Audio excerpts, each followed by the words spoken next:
গতকাল বাংলাদেশের পরিস্থিতি আপনারা সবাই জেনেছেন এবং আমরাও সেদিকে নজর রেখেছি।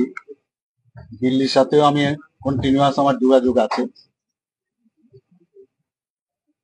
এবং আমি সবার সাথেই আমি কথা বলেছি। এখানে আপনারা এর মধ্যে হয়তো বা খবর পেয়েছেন, আমাদের চিফ সেক্রেটারি, ডিজিপি এবং আসাম রাইফেলস, বিএসএফ, অন্যান্য যারা আছেন সবার সাথে আমার কালকে একটা ওনাদের সাথে কথাবার্তা হয়েছে যাতে নজরদারি রাখা হয় এবং আমরা নজর রাখছি। দিল্লির সাথেও আমার কথাবার্তা হচ্ছে। তো এগুলো যখন দিল্লির থেকে যে নির্দেশ আসবে সেই দিকে আমরা আমরা কাজ করব। এখন আমরা বলে দিয়েছি সমস্ত যে অর্ডার গুলো আছে যাতে কেউ না আসতে পারে সেই ব্যবস্থা আমরা করছি। এই মুহূর্তে আমরা কাউকে অ্যালাউ করছি না।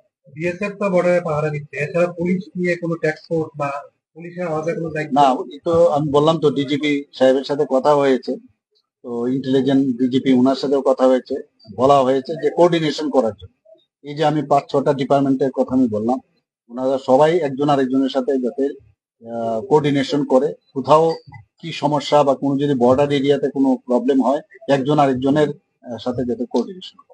দিল্লি থেকে কি গতকালকে কোনো নির্দেশ হয়েছে? আমার সাথে কথা হয়েছে, নির্দেশ হয় না, আমাদের সাথে কথা হয়েছে যে মানে এখন কি পরিস্থিতি আমাদের ত্রিপুরাতে, বাংলাদেশে এই উদ্বেগজনক যে অবস্থা, তাতে আমাদের কোনো সমস্যা হচ্ছে কিনা আমার কাছে জানতে চেয়েছে। আমিও বললাম যে এখন পর্যন্ত তো সব ঠিকই আছে, কোনো সমস্যা নেই।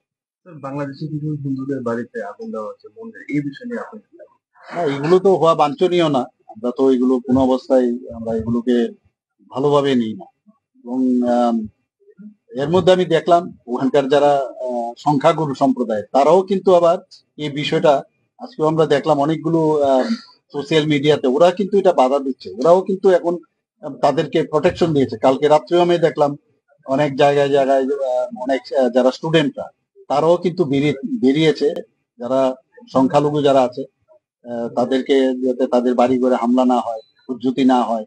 মন্দিরেও দেখছি আমি অনেক জায়গার মধ্যে তারা মন্দিরের চারিদিকে ওরা পাহারা দিচ্ছে। তো এটা একটা গুড সাইন, এটা হলে ভালো। তো এই ধরনের একটা উত্তেজনা অবস্থা তো আছে বাংলাদেশে, আমাদের নজরদারি আছে।